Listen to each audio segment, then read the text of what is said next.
On ouvre la Bible. Je vous propose d'ouvrir dans l'Ancienne Alliance, dans le livre de l'Exode, au chapitre 32. Et je vais lire à partir du verset 30. Exode 32, à partir du verset 30.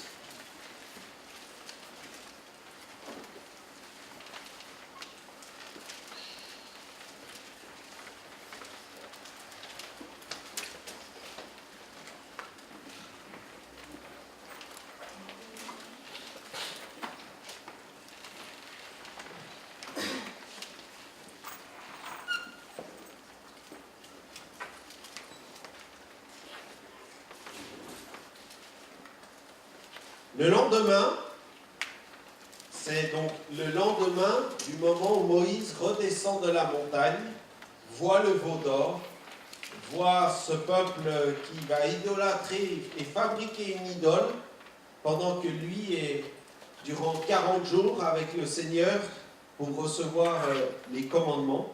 Donc le lendemain, Moïse dit au peuple, « Vous avez commis un grand péché, je vais maintenant vous montrer...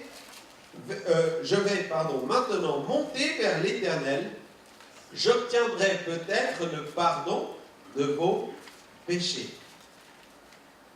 Moïse retourna vers l'Éternel et dit, « Ah, ce peuple a commis un grand péché, ils se sont fait un Dieu d'or. Pardonne maintenant leurs péchés, sinon efface-moi de ton livre que tu as écrit. » L'Éternel dit à Moïse, « C'est celui qui a péché contre moi que j'effacerai de mon livre. Va donc et conduis le peuple où je t'ai dit. Voici, mon ange marchera devant toi, mais au jour de ma vengeance, je les punirai de leurs péchés. » L'Éternel frappa le peuple parce qu'ils avaient fait le veau fabriqué par Aaron. L'Éternel dit à Moïse, « Va, pars d'ici, toi et le peuple que tu as fait sortir du pays d'Égypte. Monte vers le pays que j'ai juré de donner à Abraham, à Isaac et à Jacob en disant, je le donnerai à ta postérité. J'enverrai devant toi un ange et je chasserai les Cananéens, les Amoréens, les Héthiens, les Phéréziens, les Éviens et les Jébusiens. Monte vers ce pays où coule le lait et le miel. Mais je ne monterai point au milieu de toi, de peur que je ne te consume en chemin, car tu es un peuple au cou raide. » Lorsque le peuple eut entendu ces sinistres paroles, ils furent dans la désolation, et personne ne mit ses ornements. Et l'Éternel dit à Moïse, dit aux enfants d'Israël, « Vous êtes un peuple au cou raide, si je montais en un seul instant au milieu de toi, je te consumerais. Ôte maintenant tes ornements de dessus toi, et je verrai ce que je te ferai. » Les enfants d'Israël se dépouillèrent de leurs ornements en s'éloignant du mont Horeb. Moïse prit la tente et la dressa hors du camp à quelque distance. Il l'appela tente d'assignation. Et tous ceux qui consultaient l'Éternel allaient vers la tente d'assignation qui était hors du camp. Lorsque Moïse se rendit à la tente, tout le peuple se levait. Chacun se tenait à l'entrée de sa tente et suivait des yeux Moïse jusqu'à ce qu'il soit entré dans la tente. Et lorsque Moïse était entré dans la tente, la colonne de nuée descendait et s'arrêtait à l'entrée de la tente. Et l'Éternel parlait avec Moïse. Tout le peuple voyait la colonne de nuée qui s'arrêtait à l'entrée de la tente. Tout le peuple se levait et adorait à l'entrée de sa tente. L'Éternel parlait avec Moïse face à face, comme un homme parle à son ami. Puis Moïse retournait au camp, mais son jeune serviteur Josué, fils de Nun, ne sortait pas du milieu de la tente. Passage complexe, passage difficile pour ce temps d'Israël, ce peuple d'Israël, mais passage duquel on va tirer un enseignement ce matin. Et j'ai intitulé cette réflexion « La respiration spirituelle ». La respiration est composée de deux mouvements. Alors, je vous ai mis une petite image humoristique. Vous reconnaissez le cher Obélix. voilà, qui est bien devant un élan de colère, va devoir apprendre à respirer, respirer pour faire baisser la pression. Là, il y a clairement une pression spirituelle, une pression physique, une pression morale, une pression sociétale, une pression historique, une pression prophétique sur ce peuple. Tout est mis sous pression. On voit que lorsque, dans ces 47 jours où Moïse va s'en aller, eh bien le peuple va être livré à lui-même. Et Aaron, qui n'avait pas l'étoffe de Moïse, va se laisser déborder par les désirs, les convoitises du peuple. Alors il va succomber aux appels de ce peuple et qui va vouloir se construire un Dieu. Donc il va rassembler l'or retiré d'Égypte et puis il va fondre cet or et va sortir de cette fonte un veau d'or. Et ils vont dire, c'est celui-ci qui est notre Dieu. Mais entre-temps, juste derrière ce peuple qui est là en train de camper au mont Horeb, au pied du mont Horeb, toutefois, il y a la nuée qui se trouve sur cette montagne. Ils la voient tous les jours. Mais dans leur ignorance, ils détournent leur regard du Dieu vivant qui se manifeste à Moïse, et puis ils tournent le regard vers un Dieu fabriqué de la main de l'homme. Pour quelle raison ? Bien parce qu'ils avaient l'impression d'être abandonnés, d'être délaissés par Moïse, et donc par Dieu. Et pourtant, Dieu était juste là. Et pourtant, Moïse était parti à sa rencontre. Alors, ils vont laisser libre cours à leur nature pécheresse. Vous savez, il n'y a aucune différence entre eux et nous. Si on a l'impression que Dieu ne répond pas, qu'on ne l'entend pas, alors on laisse libre cours au péché grandir en nous. Et on s'éloigne et on chasse notre adoration pour Dieu pour finir par adorer ou par apporter notre amour, notre affection à des dieux étrangers. Alors, face à cette pression, face à cette situation, Moïse redescend et il apporte les lois de Dieu dans ses mains, il casse les tables de la loi, il détruit le veau d'or, il le réduit à néant en poussière, il répand cette poussière sur de l'eau et il oblige le peuple à boire l'eau pleine de poussière d'or. Pour quelle raison ? Pour que le peuple ne soit pas tenté de reconstruire un veau d'or. S'il avait juste fondu l'or ou s'il avait caché l'or, le peuple aurait pu retourner. J'ouvre une parenthèse que je referme aussitôt pour vous montrer que c'est le seul endroit où il est question de poussière d'or dans la Bible. Alors ceux qui prétendent que Dieu donne de la poussière d'or, ils aillent lire ce passage. Je referme la parenthèse. Moïse va se présenter, va apporter ici une condamnation de la part de Dieu. Ces respirations, pour faire baisser la pression, dans la respiration, il y a deux mouvements, l'inspiration et l'expiration. On va commencer par l'expiration, faire sortir de soi, évacuer l'air contaminé, l'air plein de dioxyde de carbone, enfin de gaz carbonique, l'air qui a perdu son oxygène. Expirer, oui, on pourrait dire c'est comme expier, c'est confesser le péché dans cette situation. Et puis le deuxième mouvement, inspirer, mais c'est recevoir la parole de Dieu, y obéir, reconnecter avec le Seigneur, rétablir la relation avec le Seigneur. Je prends cette image de la respiration parce qu'elle est tellement automatique chez nous qu'on ne se rend même plus compte que l'on inspire et que l'on expire. Savez-vous combien de fois vous le faites par jour ? Une quinzaine de fois par seconde, par jour, environ 15 000 fois. Vous inspirez, vous expirez. C'est quelque chose de 100% naturel, de 100% automatique, sans même qu'on ait à y penser. Ça fait partie des réflexes qui sont là et pendant que l'on dort, notre système, beaucoup de nos organes sont en sommeil, mais la respiration continue. Le travail continue. Et nous devons, en tant que chrétiens également, avoir cette respiration spirituelle permanente pour ne pas justement tomber à bout de souffle.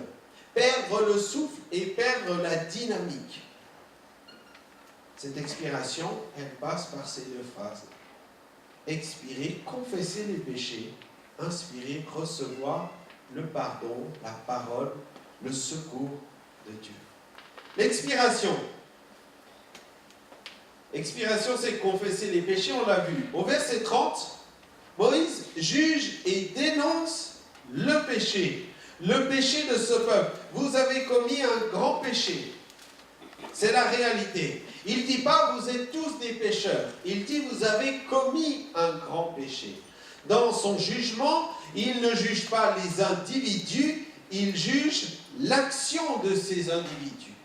Et par l'exemple, eh bien, il nous montre combien il faut être sage. Le juste juge de tout, nous dit la parole. Mais il n'est lui-même jugé en tant qu'individu par personne.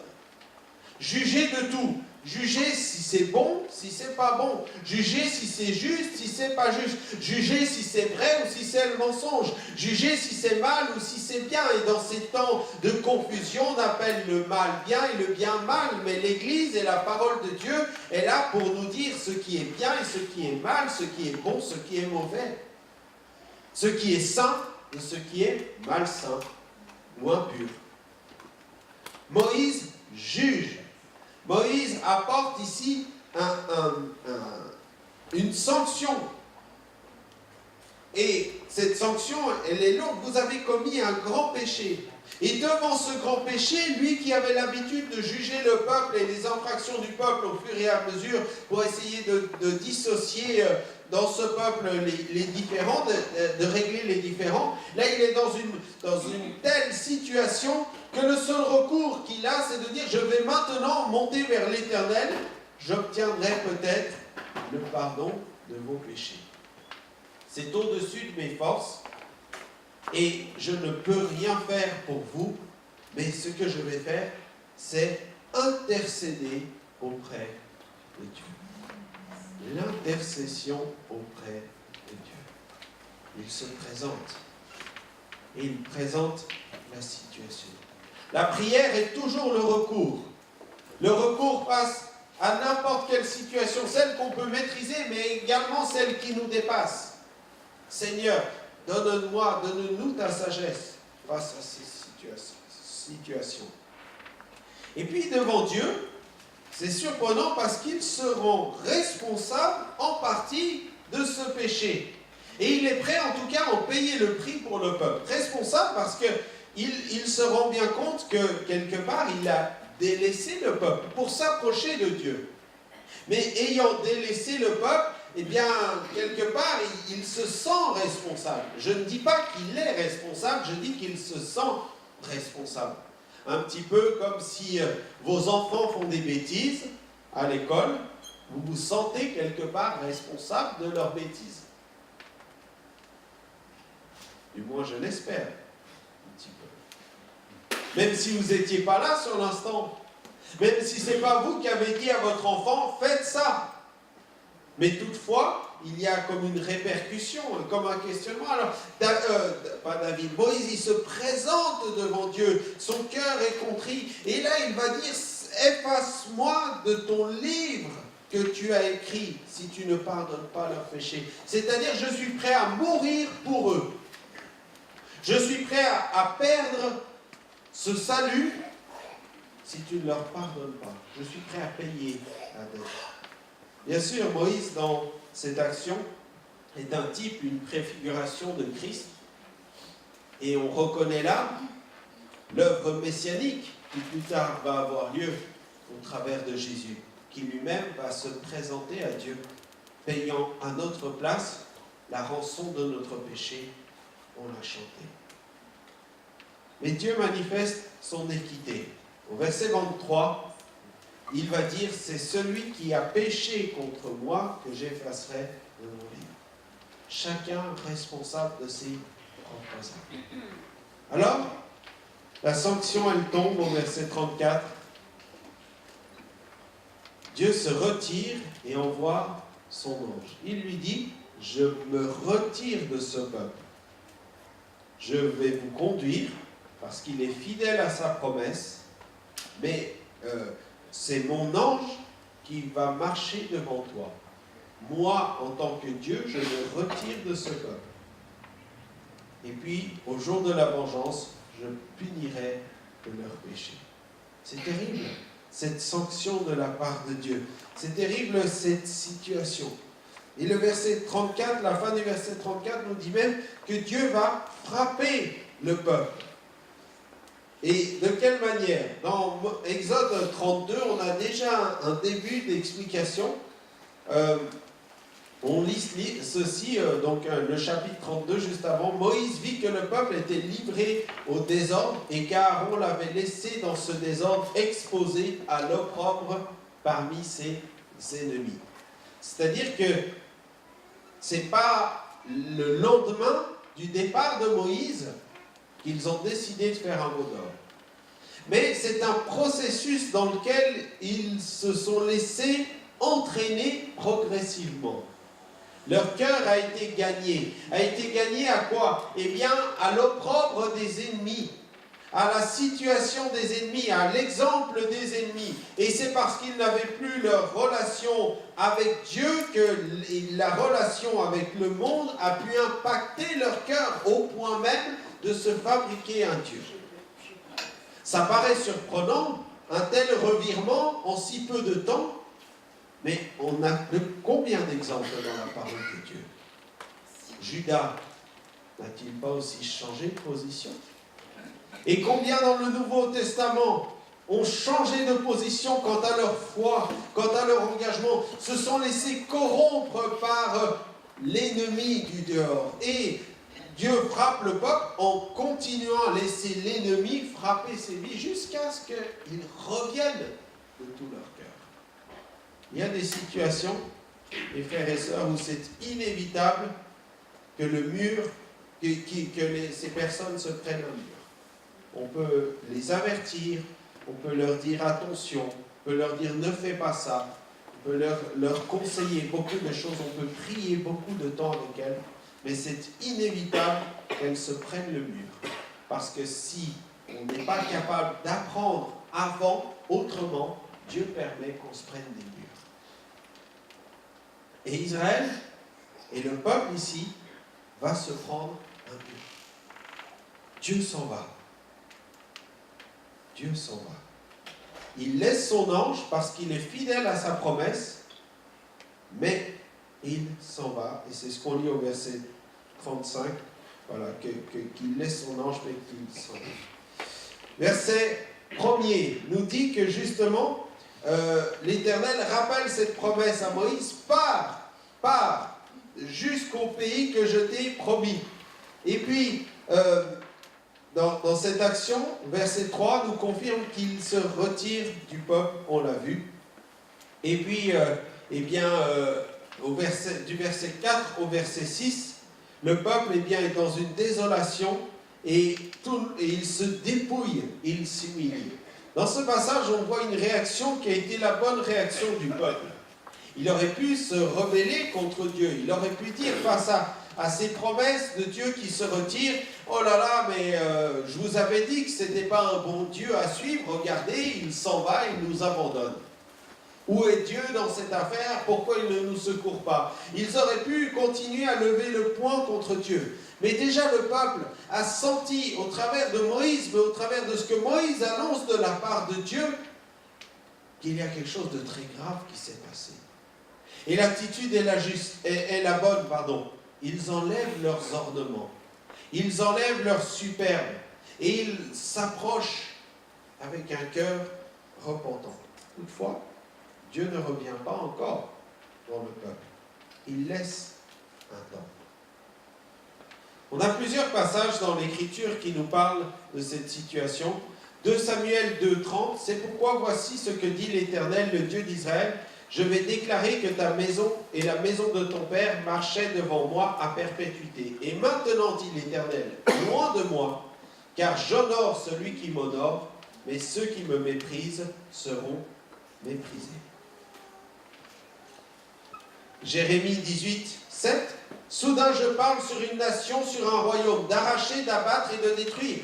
Mais si cette nation sur laquelle j'ai parlé revient de sa méchanceté, je me repens du mal que j'avais pensé lui faire. Et soudain je parle sur une nation, sur un royaume, de bâtir et de planter. Mais si cette nation fait ce qui est mal à mes yeux et n'écoute pas ma voix, je me repens du bien que j'avais eu l'intention de lui faire. Pourquoi ces passages? Eh bien parce que la promesse de Dieu est toujours conditionnelle, est toujours liée à une réponse à cette promesse. Dieu promet de bénir Israël à perpétuité. Quand Israël ou quand le roi se retire, la promesse s'arrête. Ce n'est pas une promesse inconditionnelle, c'est une promesse liée à une réponse à cette promesse, une promesse conditionnelle.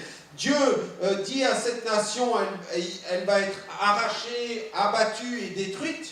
Si la nation se repent, Dieu rétablit la nation. C'est ce qui est arrivé à Ninive. Et Dieu a dit, je vais bénir cette nation, elle va bâtir, elle va planter, elle va fructifier, mais si cette nation se détourne, eh bien, il détruit cette nation. C'est ce qui est arrivé à Jérusalem. La condamnation pour Ninive a fini par s'accomplir parce que leur cœur s'est à nouveau détourné. Et la bénédiction pour Jérusalem a fini par s'accomplir parce qu'Israël est revenu. Mais vous comprenez que c'est toujours lié à une condition, à l'obéissance à cette condition. Lorsque je dis au méchant, tu mourras, s'il revient de son péché et pratique la droiture et la justice, s'il rend le gage, s'il restitue ce qu'il a ravi, s'il suit les préceptes qui donnent la vie sans commettre l'iniquité, il vivra et il ne mourra pas. Tous les péchés qu'il a commis seront oubliés. S'il pratique la droiture et la justice, il vivra. Donc c'est le méchant, mais qui va changer et qui va devenir bon. Il revient, il rend, il restitue, il redonne, il suit les préceptes. Un processus qui manifeste vraiment un changement de cœur, un changement, c'est ce qu'on appelle la repentance et les fruits de la repentance. Sa vie a été changée, elle n'est pas parfaite, mais vraiment, sa vie est en train de changer, elle a été changée dans ses actions, dans les conséquences de ses actions. Il est sur un chemin de repentance. Et dans ce chemin de repentance, et pourtant nous sommes dans l'ancienne alliance, mais déjà Dieu dit, eh bien, le juste, s'il pratique la droiture et la justice, il vivra. Et un dernier texte, celui de la nouvelle alliance. Si nous disons que nous sommes en communion avec lui et que nous marchons dans les ténèbres, nous mentons et nous ne pratiquons pas la vérité. Mais si nous marchons dans la lumière, comme il est lui-même dans la lumière, nous sommes mutuellement en communion. Et le sang de Jésus, son Fils, nous purifie de tout péché. Si nous marchons dans la lumière, son sang nous purifie. C'est encore une fois conditionnel à notre réponse, à notre engagement, à notre cheminement. Verset 8, si nous disons que nous n'avons pas de péché, nous nous séduisons nous-mêmes, et la vérité n'est point en nous. Si nous confessons nos péchés, il est fidèle et juste pour nous les pardonner et pour nous purifier de toute iniquité. Si nous disons que nous n'avons pas de péché, nous le faisons menteur et sa parole n'est point en nous. L'expiration du souffle, c'est la confession. J'abandonne. Je ne retiens pas. Je reconnais. Je laisse sortir en moi cet air qui est pollué. Et je retrouve un air nouveau. C'est l'inspiration. Inspiration. Vous savez que la parole de Dieu, on dit qu'elle est inspirée de Dieu. C'est-à-dire, le terme grec, je l'ai oublié à moitié, c'est pneuma, je ne sais plus. Ça veut dire soufflé par Dieu. Inspiré par Dieu. Tu l'as? Qui s'en souvient du terme entier? Pneuma.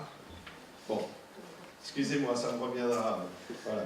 Mais donc, pneuma qui a donné les pneus, pneumatique, de l'air. Soufflé par Dieu, inspiré par Dieu. Pleinement inspiré. Cette inspiration, eh bien c'est recevoir la parole de Dieu et y obéir. Recevoir l'alliance de Dieu et y obéir. Alors Moïse, il est bien embêté là. Parce qu'il est dans une situation où Dieu lui a dit, je me retire. Mais lui, il ne veut pas perdre la voix de Dieu. Il ne veut pas ne plus entendre Dieu. Et Dieu lui a dit, je ne vais plus dans le camp. Alors Moïse réfléchit. Et il a cette sagesse. Si Dieu ne veut pas venir dans le camp, ben moi je vais aller à sa rencontre hors du camp. Je vais à côté du camp construire une tente qui va être le lieu de la rencontre, le lieu du rendez-vous. Dieu n'est plus dans le camp, alors Moïse construit une tente hors du camp qu'il appelle tente d'assignation. Ce mot assignation, il a une définition en français, c'est action d'assigner, hein, on se serait douté, mais assigner, c'est-à-dire de comparaître devant un juge. C'est une convocation devant un juge, devant quelqu'un à qui on a à rendre des comptes. L'assignation ici en hébreu, c'est un mot mode adé, qui veut dire donc époque, temps fixé, temps marqué, assignation, assemblée, fête, lieu fixé, signal. C'est-à-dire que c'est un lieu ou un temps ou une situation où on se retrouve, qui est définie, qui est encadrée, où on va dans la présence de Dieu. On n'y va pas accidentellement, mais on y va intentionnellement, dans un processus intentionnel, dans une démarche volontaire. L'inspiration spirituelle, après avoir délaissé le péché, c'est aller dans la présence de Dieu d'une manière intentionnelle, d'une manière dirigée, comme un temps fixé, comme un temps marqué, un rendez-vous de Dieu. Les raisons de cette tente étaient tout simplement que ceux qui cherchent Dieu sortent du camp impur, où Dieu ne voulait plus y être, et puissent venir dans un lieu où Dieu y serait. C'est un effort. C'est une image de la mise à part, de la consécration, de l'engagement. C'est ce que l'on retrouve en tant que chrétien, enfant de Dieu, des temps mis à part, où on va se séparer du quotidien, où on va se séparer de toutes sortes d'activités pour venir consacrer du temps à Dieu. Et c'est en cela que Dieu honore ce temps consacré, ces instants consacrés. Dieu nous a visités dans ce temps de jeûne et prière, non pas parce qu'on a arrêté de manger, mais parce qu'on a consacré du temps pour venir à sa rencontre. On a fait un effort, on a fait un cheminement. Imaginez-vous que cette tente était à une certaine distance, nous dit le récit, du camp, du peuple. Et ce peuple était rassemblé avec des tentes autour plus tard du tabernacle, mais ils étaient déjà répartis. Alors il y avait presque 1 million de personnes, donc le temps de traverser tout le camp, plus de faire la distance jusqu'à la tente, c'était pas un petit chemin juste à côté, hein. Ça demandait un effort pour s'approcher de Dieu. Également, le verset 8 nous dit que lorsque Moïse y allait, tout le peuple se tenait devant la tente et qu'il suivait Moïse du regard. La raison de cette tente, c'était que le peuple honore et reconnaisse chaque jour le serviteur fidèle, Moïse.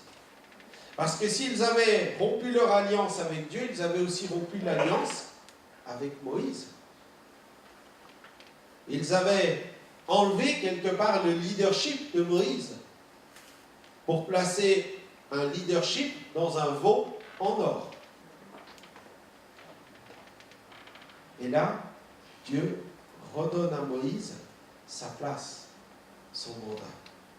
Le verset 10 nous montre que cette tente était là pour manifester la présence de Dieu, mais hors du corps. Quand Moïse se trouvait dans cette tente, la nuée descendait. Dieu était là, Dieu manifestait sa présence. Waouh! Oui, mais c'est hors du camp. C'est un peu comme si on va dans une église ou dans l'Église, qu'on voit que Dieu touche les vies, qu'on entend que Dieu fasse des grandes choses dans le cœur de ceux qui sont à côté de nous, et que nous, on reste étrangers à cela. Peut-être il est temps pour nous d'aller à la tente d'assignation. Pas d'attendre que la nuée vienne jusqu'à nous, mais nous d'aller à la rencontre de Dieu, d'aller dans l'ouverture de notre cœur, d'aller dans la recherche de la présence du Seigneur, d'aller dans la recherche de son action, d'aller à sa rencontre par notre cœur, par notre persévérance, par notre consécration, par un temps de mise à part. Au lieu d'attendre que la nuée vienne, le peuple aurait pu attendre très longtemps que la nuée venait. Dieu a dit, je ne retourne pas dans ce peuple. Pour l'instant, il va y venir bien plus tard. Mais c'est au peuple de venir. Et Dieu a fait déjà une grande part du chemin. Il est venu au travers de Jésus-Christ. Il a livré sa vie, il a fait les promesses. Mais il nous demande à nous aussi de faire notre part du chemin. Et puis, cette tente avait aussi comme rôle d'entretenir l'intimité et l'amitié. Moïse parlait avec Dieu face à face comme un âme parle à son ami. Moïse n'a pas coupé sa relation avec Dieu. Au contraire, dans cette tourmente, eh bien, il a trouvé cette respiration spirituelle d'entretenir sa foi. Et puis cette tente est aussi là pour préparer l'avenir, parce que Moïse retournait au camp, mais son jeune serviteur Josué ne sortait pas du milieu de la tente. Lui, il voulait rester.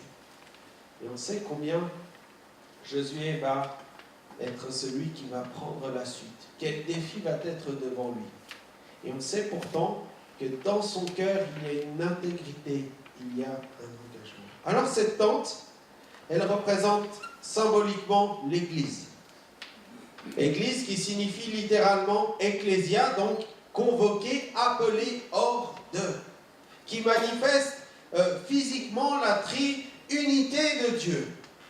L'Église représente, l'Église est dans sa définition, dans sa manifestation, l'œuvre de Dieu sur la terre, la continuité de l'œuvre de Christ. Dieu et son désir de communion avec son peuple. C'est là, c'est dans l'Église que Dieu se manifeste. C'est dans l'Église qu'il secourt. Je ne parle pas de l'Église, les bâtiments, hein. Même si le bâtiment a son importance limitée. Mais je parle de l'Église, le rassemblement des saints, le rassemblement des rachetés. Et Dieu parle tantôt d'une manière, tantôt d'une autre. Et Dieu parle dans la communion fraternelle. Et Dieu parle dans les petits rendez-vous, là où 2 ou 3 sont assemblés. Mais Dieu parle aussi dans les foules, au travers des foules. Et il y a des temps pour tout dans quelques temps, là on s'est vu vendredi, mais on va vous parler de la fête de l'Évangile, cet événement cet été qui rassemble les familles où on attend 5000 personnes de toutes les générations confondues en France. Vous me direz, mais pourquoi, mais comment, mais ces grands festivals, ces grands rassemblements, ça ne sert pas à grand chose, ça n'enlève pas. Bon, on entend, mais je ne suis pas tout à fait d'accord. Parce que Dieu parle aussi. Et Dieu aime quand le peuple se rassemble. Et Dieu veut que tous ensemble, nous puissions se rassembler pour vivre des temps particuliers. Et Dieu honore ces temps de mise à part. Ces investissements aussi en temps, en effort, en énergie, en ressources, en finances. Des temps de mise à part. Et Dieu répond d'une manière particulière, dans des temps particuliers. Quand je vis des camps avec les ados, Dieu répond d'une manière particulière. Quand je vais des rassemblements de jeunesse, Dieu répond à des temps particuliers. Et si vous ne l'avez jamais vécu, demandez-le aux ados et aux jeunes. Et si vous désirez le vivre, eh bien c'est possible de vivre cela aussi pour ceux qui sont plus jeunes ou plus ados, qui sont un peu plus avancés. C'est la raison de faire ce rassemblement cet été. C'est un grand défi, très grand défi. Mais je crois à ces rendez-vous particuliers que Dieu peut honorer. Cette tente, c'est l'image de Christ, l'expression prophétique de l'incarnation et du plan de la rédemption, le lieu de rencontre pour le salut et hors du péché. Israël était considéré comme une zone contaminée par la désobéissance. Dieu ne veut plus y aller.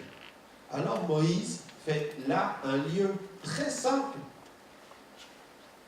Pas un lieu plein d'or, plein d'ornements, juste une tente. Mais comme un lieu de rencontre pour le salut, pour le pardon, pour la confession, pour que Dieu puisse y parler. Jésus n'est-il pas un simple homme venu en serviteur? Il n'avait rien pour attirer nos regards. On n'a rien trouvé, on n'a rien gardé de lui en tant qu'objet précieux. Mais ce qu'on a gardé, c'est sa parole. Il était la parole faite chair. Il était et il est la parole incarnée de Dieu, la parole vivante de Dieu qui peut produire la vie. Et si on vient à sa rencontre, alors tout d'un coup, eh bien on reçoit le salut et on sort du péché. Et on entre dans la sainteté. Et puis, cette tente symbolise également le Saint-Esprit, la manifestation de la présence de Dieu parmi son peuple, la nuée qui était là. Et je crois que dans l'Église, lorsque l'Église se rassemble, Dieu est honoré. C'est Dieu que nous adorons. C'est vers Dieu que monte nos louanges. C'est la parole de Dieu que nous exprimons. Mais pour pouvoir le faire, eh bien, il faut passer par Jésus-Christ, au nom de Jésus-Christ. C'est lui le seul médiateur entre Dieu et les hommes. Et cela par la vie de l'Esprit qu'il manifeste en nous. Nul ne peut dire que Jésus est sauveur si ce n'est par l'Esprit de Dieu. On ne peut pas appeler Dieu mon Père si ce n'est par l'Esprit de Dieu qui habite en nous. Et je crois que s'il y a la manifestation de l'Esprit de Dieu dans l'Église, et je pense qu'elle y est, merci Seigneur pour bien cela, à Montbriand, on souhaite que ce soit encore davantage, bien sûr. On aspire à une dimension encore plus grande de la manifestation du Saint-Esprit. Mais on croit que par cette nuée, il est capable de faire de ces rendez-vous dominicaux et à d'autres moments dans la semaine, des rendez-vous où Dieu parle. Et où les cœurs sont convaincus de péché, sont renouvelés dans l'espérance, sont restaurés par la parole. Conclusion. Je lirai simplement ce passage de Timothée. Néanmoins, le solide fondement de Dieu reste debout avec ses paroles qui lui servent de sceau. Le Seigneur connaît ceux qui lui appartiennent. Et quiconque prononce le nom du Seigneur, qu'il s'éloigne de l'iniquité. On ne peut pas inspirer et expirer en même temps. Essayez, vous verrez, ça ne fonctionne pas. Inspirer, c'est prononcer le nom du Seigneur. Expirer, c'est s'éloigner de l'iniquité. Il y a toujours ce mouvement qui va ensemble. Je ne peux pas à la fois prononcer le nom du Seigneur et me tenir dans l'iniquité. Ça va venir s'opposer. Et si je demeure prisonnier de l'iniquité, c'est peut-être que je ne prononce pas assez le nom du Seigneur.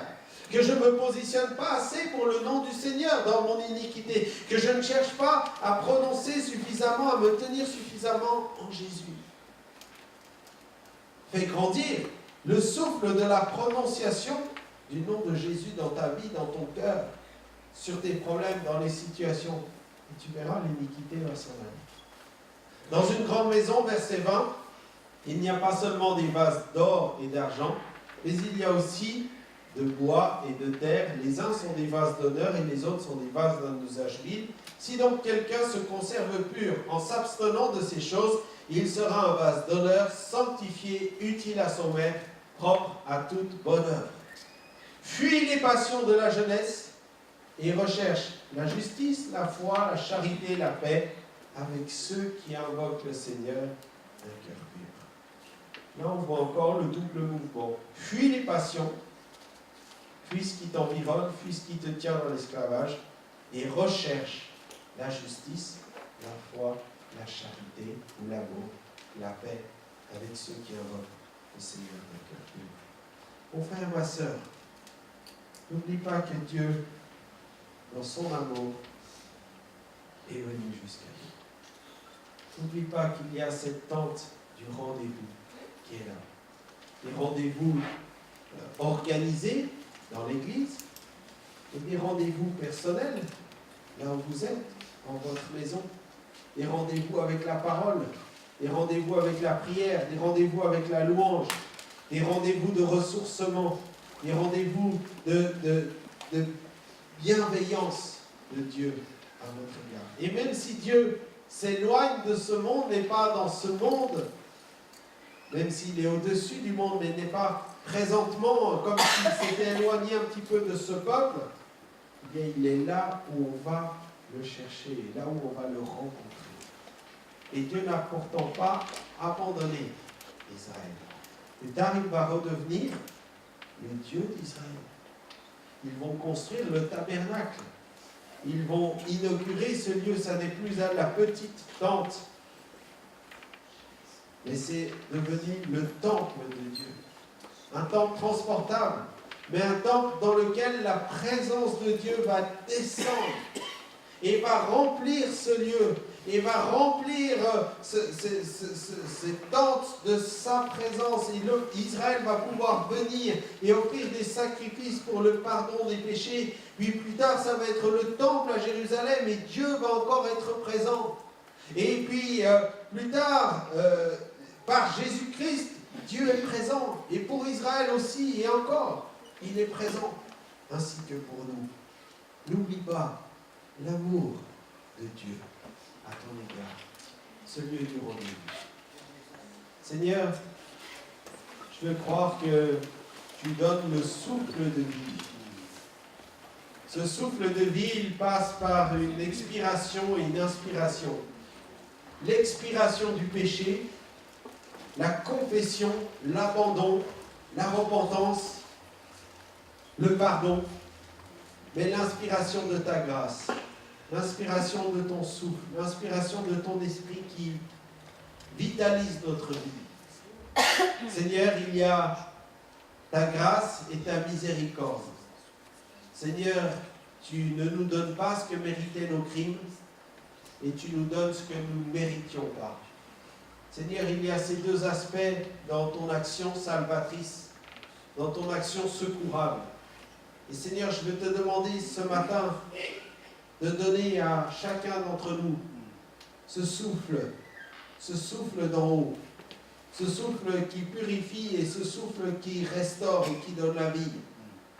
Nous avons tellement l'habitude de respirer, que nous puissions être dans une relation avec toi du même ordre, rester connectés à toi comme un souffle de vie, laisser, dès qu'une pensée vient traverser notre cœur, eh bien te demander pardon pour cela, se purifier tout au long de la marche et proclamer ta sainteté en chaque circonstance.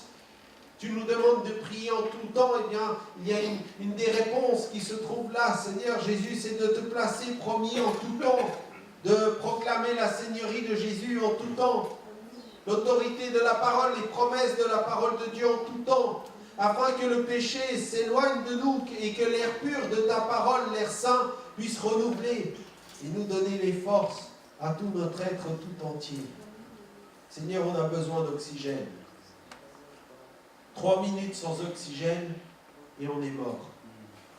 1 minute et demie, on a déjà nécessité grave. Seigneur, garde-nous de nous déconnecter de toi. Parce qu'au bout d'1 minute et demie, on peut déjà avoir des nécessités graves. Et au bout de 3 minutes, on peut mourir spirituellement. Si on ne laisse pas le souffle de Dieu transformer notre vie, son amour se manifester, et si on ne laisse pas le péché s'en aller de nous, en le confessant, alors Seigneur Jésus, on va finir par mourir. Garde-nous, Seigneur, de cela.